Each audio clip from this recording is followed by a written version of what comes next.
drive. Take your junk car elsewhere. Girali. We don't run a charity here. You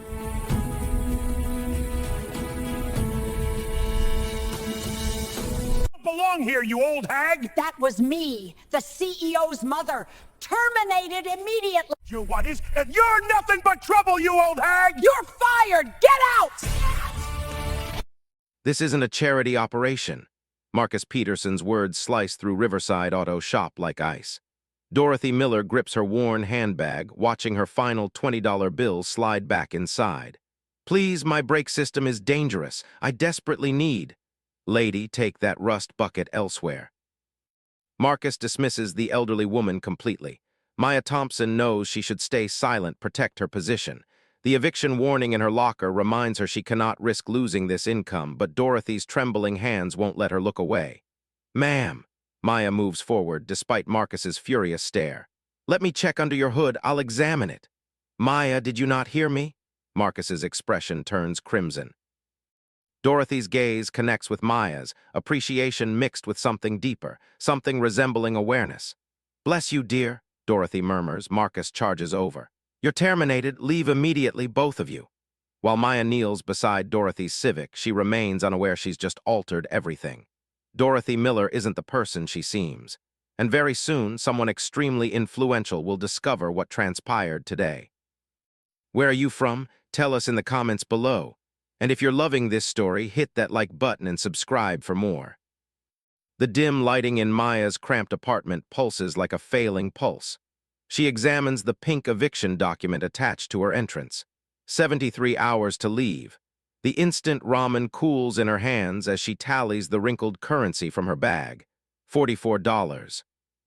Insufficient even for a rental deposit anywhere. Her device vibrates. A message from her younger sibling Andre at community college. Could you possibly send funds for study materials? I apologize for requesting.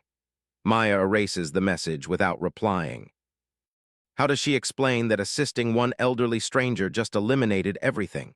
Meanwhile, Dorothy Miller relaxes in her unpretentious suburban home, surrounded by photographs she's concealed for decades. Her deceased spouse Richard at the opening ceremony for their initial repair facility in 1979. Thomas in his graduation attire, a yellowed news article. Miller Automotive Corporation expands to 502 locations. She traces a frame containing Thomas's wedding photograph, her finger pausing on his expression. When did her son's enterprise become so heartless? When did financial gain replace moral values? Dorothy lifts her device, then places it down, lifts it once more. This conversation will transform everything. But that mechanic's decency requires response. Meanwhile, Marcus Peterson slides into the leather seat at O'Brien's Tavern, already several beers consumed. The other facility managers gather as he boasts. Cleared out the deadweight today, Marcus chuckles, foam on his mustache. Eliminated excess baggage. That soft-hearted mechanic believed she could play charity worker on business hours. The black woman? Inquires Steve from Northside Auto. Correct, she visited earlier seeking employment. I informed her we don't require any problem causers. Precisely. Marcus elevates his beverage. Information travels rapidly. She'll be working minimum wage by tomorrow. The men toast glasses, unaware that Dorothy's telephone conversation is already progressing. She contacts the known number. It rings twice. Mother, it's quite late. Is something wrong? Thomas's tone carries worry, affection, and the burden of managing an empire. Dorothy shuts her eyes, remembering the young child who wept when his pet passed away, who donated his lunch funds to homeless individuals. Thomas, I require your complete attention. Today I visited one of your facilities. Which location? I'll have someone verify. Riverside Auto Shop on Peterson Boulevard. Dorothy's tone hardens. A young woman named Maya Thompson was terminated today for assisting me. Silence extends across the connection. Thomas Miller, director of a billion-dollar corporation, suddenly resembles a 10-year-old child. Mother, what precisely occurred? As Dorothy explains, Maya walks the shadowy streets, past pawnbrokers and currency exchange businesses toward the 24-hour laundromat where she can remain without purchasing anything. The municipal buses have ceased operating, and she lacks funds for gasoline to drive nowhere. Her reflection in storefront windows appears ghostly broken. Is this the reward for doing what's right? A patrol vehicle slows alongside her. The officer lowers his window. "Are you all right, miss? It's rather late for walking unaccompanied." "Yes, officer, just heading to my residence." The falsehood comes smoothly. Residence. What an absurdity. The cruiser departs and Maya continues walking.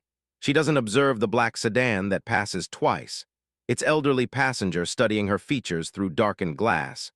Dorothy disconnects from her 22-minute conversation with Thomas. Her son's surprise transformed into fury, then into the cold resolve she recognized from his father. "I'll address this, mother, but are you certain you desire?" "Yes," Dorothy had interrupted. "That young woman demonstrated more respect in 5 minutes than your manager displayed in his entire existence. And Thomas, there's something additional you should understand about what I witnessed today." Now Dorothy sits in her peaceful house, contemplating tomorrow, about justice postponed but not forgotten, about a young woman who selected kindness over self-interest. Outside, sprinklers murmur across manicured lawns in this neighborhood where Dorothy chooses to reside modestly despite her resources. Where nobody suspects that the woman who uses coupons and operates a 13-year-old Civic could alter their existence with one telephone conversation. She opens her computer and searches Maya Thompson Riverside Auto. The initial result produces a grim smile. Someone uploaded footage of today's confrontation to social platforms. Already hundreds of responses are accumulating. The transformation has commenced. Dorothy lifts her device one final time. She has additional conversations to conduct tonight. The following morning strikes Maya like a hammer. Her landlord, Mr. Patterson, stands in the corridor, arms folded, observing as she packs her limited belongings into garbage containers. "I apologize, young lady. You appear decent, but I have obligations, too." His tone carries authentic remorse. "You can store your possessions in the basement for 1 week, but afterward." Maya nods, suppressing the tightness in her throat. 4 interviews yesterday, 4 refusals. Information travels rapidly in this industry. Marcus Peterson ensured that. "Mr. Patterson, if I can obtain the funds by Saturday." "Dear, you'd require $850 plus penalty charges." He shakes his head. "I've granted you every extension possible." As Patterson departs, Maya slides down the wall until she's seated on the soiled carpet. Her device vibrates with another message from Andre. "Sister, are you well? Haven't heard from you." She types and removes a dozen replies before choosing everything satisfactory. Concentrate on academics. The falsehood tastes acrid. On the opposite side of town, Dorothy kneels beside Richard's grave at Meadowbrook Cemetery. The morning moisture soaks through her trousers, but she doesn't mind. She needs to speak with the man who initiated everything. "You always stated character reveals itself when nobody's observing," she whispers to the granite monument. "Well, Richard, I was observing yesterday, and what I witnessed would shatter your heart." The breeze rustles through the oak trees Richard planted here 21 years ago. Dorothy recalls his words from their initial facility. "We're not merely repairing vehicles, Dorothy. We're caring for individuals when they're vulnerable. Our son constructed something substantial, Richard. 848 locations currently, but somewhere along the journey we abandoned what you initiated." Dorothy's voice fractures. "That young woman, Maya, she reminded me of you. Same spirit, same readiness to act properly even when it costs everything." A jogger passes by, earphones inserted, oblivious to the woman making commitments to the deceased. Dorothy stands, removing dirt from her knees. She has responsibilities to fulfill. Back at Riverside Auto, Marcus arrives whistling, coffee in hand, prepared for another lucrative day. What he doesn't realize is that the corporation contacted 60 minutes ago. What he doesn't realize is that Thomas Miller barely slept, spending the night examining personnel documents and discrimination grievances. "Morning, supervisor," calls Lewis, the junior mechanic. "It feels unusual without Maya present. She was the finest diagnostic we possessed." Marcus's pleasant mood sours. "That bleeding heart, you're improved without her. Now we can concentrate on paying customers instead of charity recipients." Lewis exchanges looks with Carlos, the other mechanic. They've both experienced Marcus's remarks about their accents, their communities, their families. Yesterday felt different, though, more cruel, more targeted. Supervisor, Carlos says cautiously. That lady Maya assisted. She seemed genuinely appreciative. Perhaps sometimes it's valuable. Valuable what? Losing revenue. Marcus slams his coffee down. You too desire to accompany her in the unemployment queue, because I can facilitate that immediately. The men return to their work in uncomfortable quietness. Neither notices the black sedan that parks opposite or the well-dressed man inside capturing photographs of the facility. Maya sits in the public library, computer open to employment search websites. Every automotive facility within 30 miles displays the identical response. Position occupied, not recruiting. Attempt again later. She recognizes the pattern. In a compact industry, one negative word from Marcus Peterson travels rapidly. Her savings account displays $24.88. Her device has 18 missed communications from debt collectors. The library's complimentary internet is a lifeline she cannot afford to abandon. Pardon me, states the librarian, Mrs. Harper, approaching quietly. I couldn't help but observe. Are you satisfactory, dear? Maya forces a smile. Just employment hunting. It's challenging currently. Mrs. Harper sits down, lowering her tone. My nephew manages a garage in the adjacent county. It's approximately 60 minutes travel, but he compensates fairly. Treats individuals properly. Optimism flickers in Maya's chest. That would be incredible. Could you? Already contacted him. Mrs. Harper smiles. He desires to meet you tomorrow at 2:30. Stated anyone who assists strangers without charge is precisely who he requires.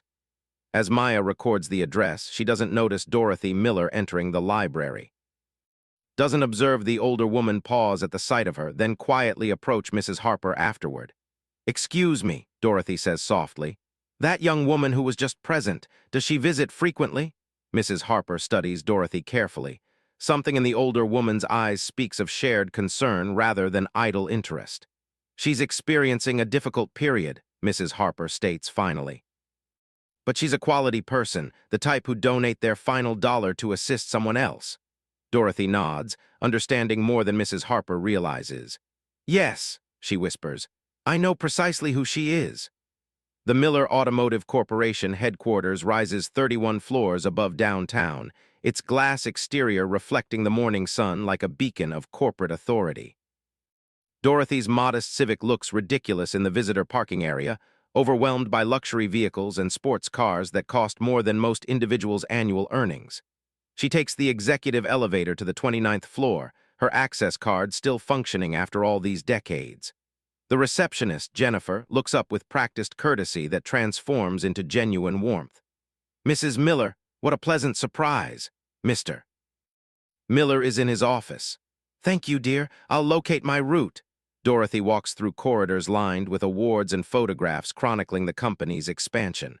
Employer of the Year 2020, Community Partner Excellence Recognition. The irony tastes bitter in her mouth. Thomas's corner office overlooks the entire metropolitan area. Floor-to-ceiling windows frame a vista that cost $8.3 million and commands respect from every visitor. Behind the mahogany desk, her son looks every inch the director. Tailored suit, confident posture, the kind of presence that makes stock prices rise. But when he sees his mother, Thomas Miller becomes a worried son. Mother! He crosses the room in 3 strides, embracing her. I've been awake all night contemplating your conversation. Tell me everything. Dorothy settles into the leather chair opposite his desk, the same chair where senators and governors have sat, where billion-dollar agreements have been negotiated. Today, it holds a 73-year-old woman seeking justice for a stranger. Yesterday, I decided to test something. Dorothy begins. I dressed down, operated my old vehicle to Riverside Auto Shop. I desired to observe how your personnel treat customers who cannot afford premium service. Thomas's expression darkens. And your manager, Marcus Peterson, wouldn't even examine my brake problem, instructed me to visit elsewhere because I didn't appear profitable enough. Dorothy's tone remains steady, but her hands clench. Then this young mechanic, Maya Thompson, remained after hours to assist me without charge, and your manager terminated her for it. The silence extends between them. Through the windows, the city bustles below, unaware that an empire's soul hangs in the balance. Mother, I had to legally retrieve Peterson's file this morning. 4 discrimination complaints in 3 years, all dismissed because victims couldn't afford lawyers. Thomas's jaw tightens. How did we permit this to occur? Dorothy stands, moving to the wall of family photographs. There's Richard at the first facility opening, hands dirty from honest labor. There's young Thomas in coveralls, learning to change oil before he learned to read financial statements. Your father used to state, "We're not in the automobile business, Tommy. We're in the dignity business." Dorothy touches the frame. When did we forget that? Thomas joins her at the photographs, both starring at the man who started with one facility and a simple principle: treat every customer like family. What do you desire me to do, Mother? Dorothy turns to face her son. In her eyes, he sees the same determination that constructed this company from nothing. I desire you to remember who you used to be. That little boy who wept when we had to foreclose on the Andersons' farm, who insisted we employ Maria even though she couldn't speak English. Thomas, Dorothy's voice strengthens, I desire the Miller Automotive Corporation to signify something again. And Peterson, Justice Thomas, swift and public. Dorothy moves toward the entrance, then pauses. Oh, and that young woman, Maya Thompson, I desire you to meet her today if possible. Mother, we cannot just... Dorothy's smile stops him cold. It's the same smile she wore when she convinced the bank to loan them funds for their second facility, the same smile that preceded every major victory in the company's history. Trust me, son, some battles are worth fighting precisely the way they need to be fought. As the elevator carries Dorothy down 31 floors, she thinks about Maya, probably still searching for employment that Marcus Peterson's vendetta makes impossible to locate. Not for much longer. Thomas Miller doesn't waste time. Within 3 hours of his mother's visit, a team of corporate investigators arrives at Riverside Auto Shop in an unmarked van. They pose as customers, concealed cameras recording every interaction, every dismissive glance, every moment that reveals Marcus Peterson's true character. Meanwhile, Maya drives her sputtering sedan toward Harper's Automotive in the adjacent county, hope and desperation competing in her chest. The fuel gauge hovers near empty. She's consuming her final $11 on this interview. If it doesn't succeed, she forces the thought away. It must succeed. Thomas watches the live feed from his office. His investigators concealed cameras revealing a facility culture that makes his stomach turn. Marcus berates Lewis for speaking Spanish to a customer, dismisses an elderly man with a hearing device, quotes inflated prices to anyone who appears vulnerable. Obtain me everything, Thomas tells his head of security, Daniel Webb. Personnel files, customer grievances, financial records. I desire to know every corner Marcus Peterson has cut, every individual he's harmed.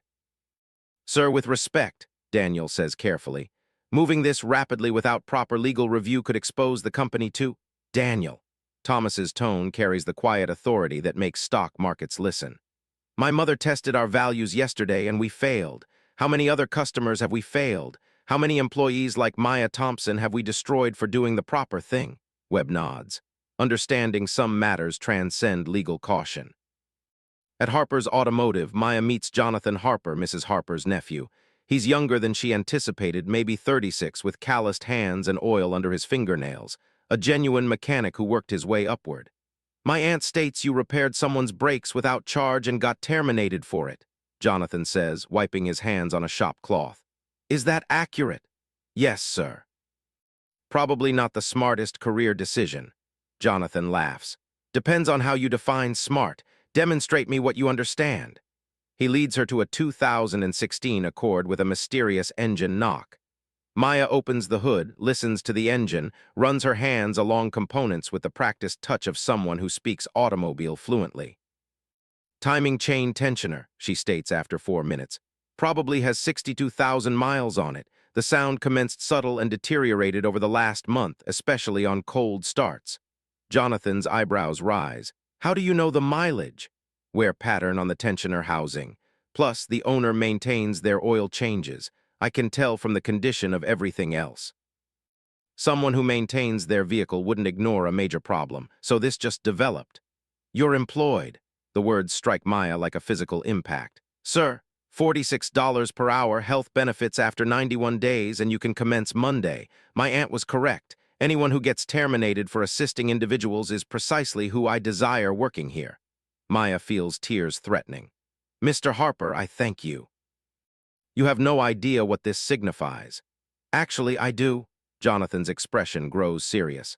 I got blacklisted once, too, for refusing to overcharge a single mother. It took me 3 years to locate someone willing to grant me a chance. Now I get to be that someone for you. As Maya drives toward temporary housing, actually housing because now she has income again, she doesn't notice the black sedan following at a discreet distance. Doesn't observe Dorothy Miller in the passenger seat making notes in a leather portfolio. She's precisely what I hoped, Dorothy tells her driver, James, who's worked for the family for 16 years. Skilled, honest, and resilient, Thomas needs to meet her before we proceed. Ma'am, if I may inquire, why not just promote her directly? Mister. Miller could offer her any position in the company. Dorothy smiles, watching Maya's battered sedan navigate traffic with careful precision. Because charity creates dependence, James. Opportunity creates transformation. There's a difference. Back at Miller Automotive Headquarters, Thomas's investigators deliver their preliminary findings. The evidence against Marcus Peterson fills 4 binders. Discriminatory hearing practices, customer grievances buried by regional management, financial irregularities that suggest kickbacks from parts suppliers. But it's the video footage that seals Marcus's fate. Concealed cameras captured him referring to Louis as that Mexican and Carlos as the other one. Recorded him telling a customer that we don't do welfare work here when an elderly woman inquired about payment plans. Most damaging of all, footage of Marcus boasting to other facility managers about his cleaning house strategy, specifically targeting employees who displayed too much sympathy for difficult customers. This is systematic, Thomas tells his legal team. It's not just Riverside Auto, it's spreading through our entire franchise system. His device rings. Dorothy's name appears on the caller identification. Mother, how's your investigation proceeding? Worse than we thought. Peterson infected other managers with his approach. We're looking at potential lawsuits from dozens of customers and former employees. Good, Dorothy says, surprising him. I mean, it's terrible what's occurred, but good that you're observing the full scope. Thomas, I need you to do something additional for me. Anything. Tomorrow morning, I desire you to visit Harper's Automotive. There's someone I desire you to meet. Thomas frowns. Mother, I don't understand. Trust me, wear casual clothes, no entourage, no corporate vehicles, just you being human for 60 minutes. The line goes quiet. Thomas stares out his office windows at the city below, contemplating his father's legacy and his mother's mysterious requests. What aren't you telling me, Mother? Dorothy's laugh carries decades of love and wisdom. I'm telling you everything you need to know when you need to know it, just like your father used to do. That evening, Maya contacts her sibling Andre for the first time in 4 days. Sister, I was getting worried. I got employment, Andre, a quality one with benefits. The silence extends across the phone line before Andre whoops loud enough to wake his doormates. Maya, that's incredible. I knew something good would occur. You always land on your feet. She doesn't tell him about sleeping in her vehicle for 3 nights. Doesn't mention the interviews where potential employers disconnected the moment they contacted Marcus Peterson for references. Some victories are private, too precious to share even with family. How are the textbooks progressing? She inquires instead. Don't worry about that currently, you just concentrate on your new employment. But Maya is already planning. First paycheck goes to rent and food. Second paycheck catches up bills. Third paycheck. Maybe finally assists her little sibling chase his dreams without carrying her burden too. Outside her new temporary apartment, a studio Jonathan Harper helped her locate. Maya doesn't notice the black sedan parked opposite or the elderly woman inside making one more phone conversation. Thomas, Dorothy says quietly, tomorrow is going to transform everything for all of us. Monday morning at Harper's Automotive feels like stepping into a different universe. Jonathan greets Maya with fresh coffee and a genuine smile. Louis demonstrates her the diagnostic equipment without condescension. This place operates differently, Louis explains. Jonathan actually listens when customers talk. Revolutionary concept, correct? Maya's first customer is Sophia Martinez, whose minivan produces grinding noises. Instead of rushing to expensive assumptions, Maya takes time to listen. 3 children, husband working 2 positions, vehicle that needs to last 3 more years. Let me check the simple things first, Maya says gently. 16 minutes later, she's tightening a loose heat shield vibrating against the exhaust pipe. Total cost $0. Sophia's relief fills the service bay like sunlight. Most places would have told me I required a new exhaust system, Sophia says, tears in her eyes. Most places don't care about families like yours. We do. By noon, word spreads through social platforms. Sophia posts, finally located a facility that treats working families with respect. 4 shares become 31, then 302. Dorothy Miller sits in her kitchen reading the morning newspaper and monitoring Miller Automotive Corporation stock prices. Steady, profitable, respectable. Everything appears normal from the outside. Her device displays 18 missed communications from Marcus Peterson. She erases the voicemails without listening. Thomas Miller spends his lunch break driving past Harper's Automotive, following his mother's mysterious instructions. The small facility appears honest. No flashy signage, no pressure tactics. Through the service bay doors, he glimpses a young black woman explaining something to an elderly customer with patience and expertise. Something about her careful attention reminds him of his father's first employees. Individuals who cared more about the work than the paycheck. He drives away without stopping. But Dorothy's plan is already functioning. At Riverside Auto Shop, Marcus Peterson feels the walls closing in. The corporate contacted 3 times inquiring about routine inspection schedules. His regional supervisor mentioned customer satisfaction audits that never existed before. Tonight, he'll discover just how much his existence is about to change. The communication comes at 8:15 a.m. sharp. Marcus Peterson answers his device with the confidence of a man who believes his existence is secure. Peterson, this is Regional Director Patterson. Congratulations. Corporate is promoting you to district manager. You'll oversee 16 facilities across 4 counties. Marcus's grin could power the metropolitan area. Thank you, sir. I won't let you down. Pack up today. You start headquarters Tuesday. And Peterson, continue doing whatever you've been doing. Your profit margins are precisely what we desire company-wide. As Marcus disconnects, he doesn't know that Patterson received his orders directly from someone who desires Marcus Peterson in the perfect position for a very public collapse. 3 counties away, Maya's second week at Harper's Automotive brings a steady stream of satisfied customers. Word of mouth travels rapidly when competence meets compassion. She's rebuilding her reputation, one honest diagnosis at a time. But Marcus's promotion means his poisonous influence is about to spread.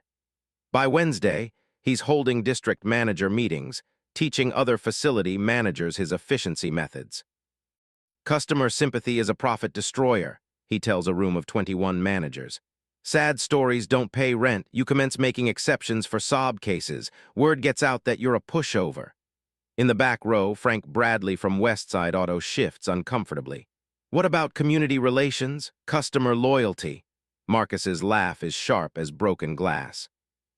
Loyalty, these individuals operate 10-year-old vehicles and complain about $53 repairs. They'll take their business wherever it's cheapest. Might as well get full price while they're here. The managers exchange glances. Some nod agreement. Others appear sick.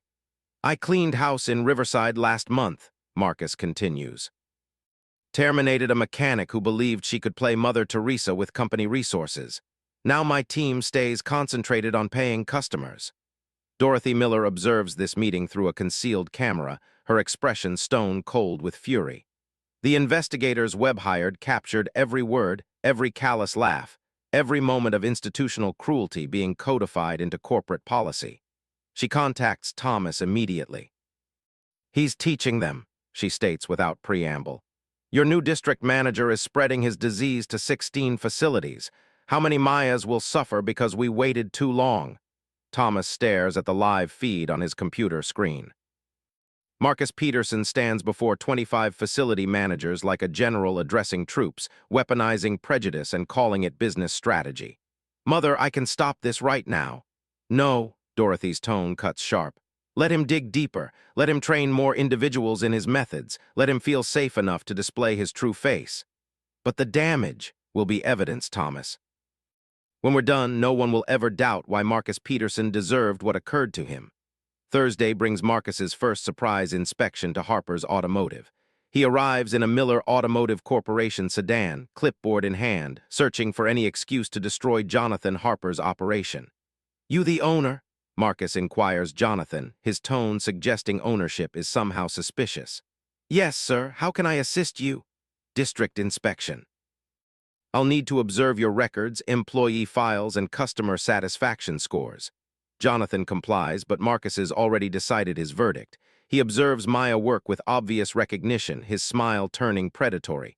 That mechanic, Marcus points at Maya. She appears familiar. Maya Thompson, finest diagnostic technician I've ever observed. Interesting. Marcus makes notes that will condemn them all. Very interesting. After Marcus leaves, Maya feels the familiar chill of impending disaster. She's observed that expression before, the expression of a man with authority and a grudge. Jonathan, I need to tell you something, she begins, but her supervisor waves her off. Whatever it is, we'll handle it, your family here. Saturday afternoon, the trap springs shut. Jonathan receives an official notice. Harper's Automotive is under investigation for irregular employment practices and potential safety violations. Effective immediately, all Miller Automotive Corporation partnerships and referrals are suspended. For a small facility, losing Miller backing means losing 42% of business overnight. I apologize, Maya tells Jonathan, guilt eating her alive. This is because of me. Because I assisted that woman and Marcus Peterson desires revenge. Jonathan studies the corporate letterhead, then looks at his newest employee. The woman who's increased their customer satisfaction scores by 32% in 3 weeks. Maya, let me tell you something about revenge. It only functions when you care more about hurting others than assisting yourself. He crumples the letter. Marcus Peterson just selected a fight with the wrong family. That evening, Dorothy Miller receives her daily report from the investigators. Marcus Peterson's first week as district manager includes 4 facilities adopting his discriminatory customer screening, 3 mechanics terminated for excessive empathy, and 1 facility owner threatened for employing someone Marcus personally dislikes. She contacts Thomas one final time. Tomorrow, she states simply, it's time. Mother, are you certain, once we do this, your father didn't construct this company so individuals like Marcus Peterson could destroy lives for sport? Dorothy's tone carries decades of accumulated wisdom and steel. Tomorrow, we remind everyone what Miller Automotive Corporation actually stands for. Sunday morning, Marcus Peterson arrives at headquarters early, planning to finalize his campaign against Harper's Automotive. He desires Maya Thompson unemployable, Jonathan Harper bankrupt, and everyone else in his district to understand the cost of crossing him. He has no idea that his victims aren't victims at all. Has no clue that the elderly woman whose vehicle trouble initiated this war is already in the building, waiting in the boardroom where his career will die. Dorothy Miller sits at the head of the conference table, surrounded by legal documents, video evidence, and a lifetime of patient fury finally finding its target. Good morning, Mr. Peterson, she practiced saying to the empty room. I believe we have some business to discuss. Outside, the city awakens to what appears like an ordinary Sunday. Inside Miller Automotive Corporation headquarters, justice sharpens its claws and prepares to pounce. Marcus Peterson's reign of cruelty ends in 19 hours. He just doesn't realize it yet. Sunday evening, Dorothy Miller operates her old Civic to Harper's Automotive. Through the service bay windows, she spots Maya under the hood of a customer's truck, movements precise and confident. When Maya emerges, wiping her hands on a facility cloth, Dorothy approaches slowly. Excuse me, dear. Maya turns, then stops cold. The elderly woman from Riverside Auto Shop stands before her, dressed simply but somehow different, more purposeful. Ma'am, is everything satisfactory with your vehicle? Dorothy smiles. My vehicle operates perfectly thanks to you. I never got to properly thank you. You don't need to thank me. Anyone would have. No, Dorothy interrupts gently. Not anyone. Very few individuals would risk their employment to assist a stranger. At Murphy's diner opposite, Dorothy orders pie while Maya nurses coffee. Can I inquire something? Dorothy states carefully. That manager who terminated you, has he caused trouble for other individuals? Maya's laugh is bitter. Marcus Peterson, he's got a whole system, targets anyone who doesn't fit his idea of profitable customers. Lewis told me Marcus had 4 mechanics terminated from different facilities for attitude problems. What kind of attitude problems? Assisting individuals Marcus thought were beneath notice, Spanish-speaking customers, elderly folks, single mothers counting pennies. Maya's anger builds. He calls it maintaining standards, but it's just cruelty with a business plan. Dorothy listens, taking mental notes that will become evidence. Has anyone attempted to complain? To who? Marcus has got connections throughout the district. Corporate only cares about profit margins. Maya stirs her coffee absently. Individuals like us don't have lawyers or influence. Individuals like us, Dorothy says thoughtfully. Sometimes assistance comes from unexpected places. Meanwhile, at Miller Automotive Corporation headquarters, Thomas Miller works through the night with his investigative team. The evidence against Marcus Peterson continues mounting. 18 documented cases of discriminatory treatment, 7 wrongful termination lawsuits settled quietly, and financial irregularities spanning 4 years. The concealed camera footage from district meetings provides the smoking gun. Marcus's own words teaching other managers to target vulnerable customers and employees. Sir, Daniel Webb reports, Peterson's got supporters in regional management covering for him. Regional Director Patterson buried discrimination complaints. District Supervisor Collins took kickbacks from parts suppliers Peterson recommended. Thomas studies the organizational chart. Red lines connecting corruption throughout the system. How deep, systematic, this isn't just one bad manager. At 2:15 a.m., Thomas contacts his mother. She answers immediately. How did it go with Maya? She confirmed everything we suspected and worse. Thomas, this isn't just about Marcus Peterson. It's about a culture that rewards cruelty and punishes compassion.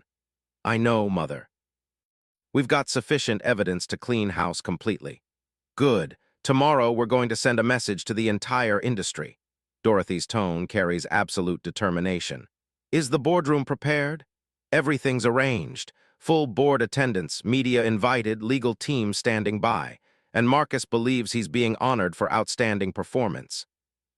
He'll arrive at 10:30 a.m. expecting a promotion. Dorothy's smile is sharp as winter moonlight. Perfect. Make certain Maya Thompson gets an invitation to the meeting. Personal delivery tonight. Mother, what are you planning?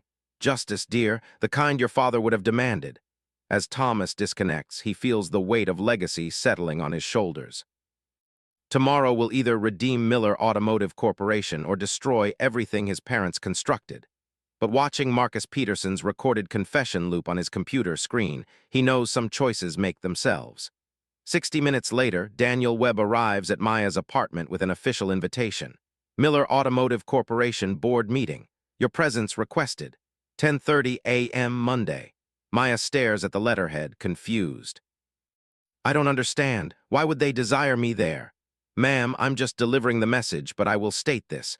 Tomorrow is going to be a day that transforms everything. Dorothy operates home through empty streets, contemplating Maya's words. Individuals like us don't have lawyers or influence. Tomorrow she'll prove that incorrect. In his luxury apartment, Marcus Peterson sleeps soundly, dreaming of corner offices and executive parking spaces. He has no idea that 18 victims of his cruelty will be observing as his career dies in the most public way possible. Some justice is swift, some justice is brutal. Tomorrow's justice will be both. Monday morning, 9:50 a.m. Marcus Peterson struts through the marble lobby of Miller Automotive Corporation headquarters like a man walking into his destiny. His new suit cost more than most mechanics make in a month, and his confidence radiates from every step. The boardroom on the 31st floor buzzes with energy. Board members, regional managers, and invited media fill leather chairs around the massive conference table. Marcus spots the cameras and grins. Corporate must desire to document his promotion for the company newsletter. He doesn't notice Maya Thompson sitting in the back corner, still confused about why she's present. Doesn't observe the thin elderly woman in a simple black dress positioned near the head of the table. Ladies and gentlemen, announces Thomas Miller, stepping to the podium. Thank you for joining us this morning for what promises to be a historic announcement regarding the future direction of Miller Automotive Corporation. Marcus straightens his tie, prepared for his moment of triumph. First, I'd like to introduce someone very special. Many of you know her as the widow of our founder, But today, she speaks as a Miller Automotive Corporation stakeholder with a 61% controlling interest. Dorothy Miller rises slowly, her presence commanding the room without effort. Several board members shift uncomfortably. They forgot the quiet woman in the corner holds the real authority. My late husband Richard founded this company on a simple principle. Dorothy begins, her tone carrying to every corner. Character isn't tested in boardrooms, it's proven on garage floors. Marcus's smile falters slightly. Something feels incorrect. 4 weeks ago, I decided to test that principle.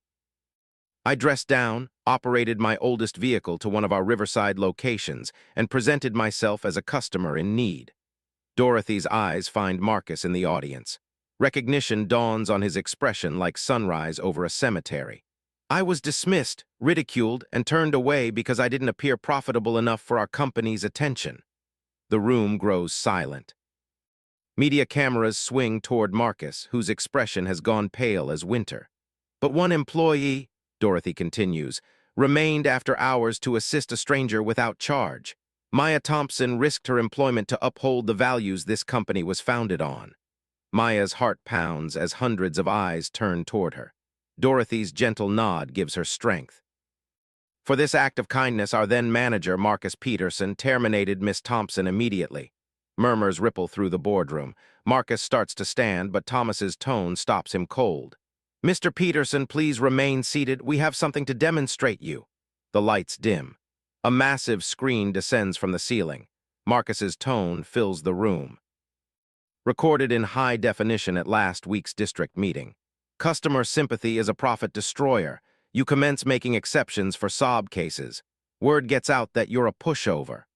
Marcus's recorded image gestures dismissively. I cleaned house in Riverside last month, terminated a mechanic who believed she could play Mother Teresa with company resources. The real Marcus Peterson sinks into his chair as his own words condemn him before the entire industry. The video continues. Marcus teaches discrimination. Marcus mocking vulnerable customers. Marcus laughs about destroying lives for profit. When the screen goes dark, the silence is deafening. Dorothy steps forward, her tone now carrying the authority of absolute judgment. Mr. Peterson, 4 weeks ago you called assisting individuals playing Mother Teresa. Today I desire you to meet the woman whose kindness you punished. She gestures toward Maya, who stands on trembling legs. Maya Thompson, would you please join me? As Maya walks to the front, Dorothy's tone continues. This young woman embodies everything Miller Automotive Corporation should represent: skill, integrity, compassion. Dorothy pauses, letting the moment build. Mr. Peterson, I believe you two have met. Marcus's expression crumbles as the full scope of his disaster becomes clear. The old woman he dismissed, the mechanic he terminated, the company he thought he controlled, all connected in a web of consequences he never observed coming. Marcus Peterson, Thomas announces formally, you are terminated immediately. Legal proceedings for discrimination, fraud, and violation of company ethics will commence Tuesday. Security guards appear at Marcus's shoulders. As they escort him out, Dorothy delivers the final blow. Mr.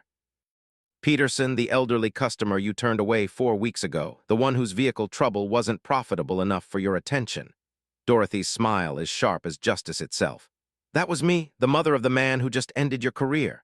Marcus's legs give out. Security has to carry him from the room as media cameras capture every moment of his humiliation. Dorothy turns back to the assembled crowd, her tone warming as she addresses Maya. Ms. Thompson, on behalf of Miller Automotive Corporation, I offer you the position of Regional Customer Relations Director. Your responsibility will be ensuring that every customer, regardless of their appearance or apparent resources, receives the dignity and respect that my husband envisioned. The room erupts in applause.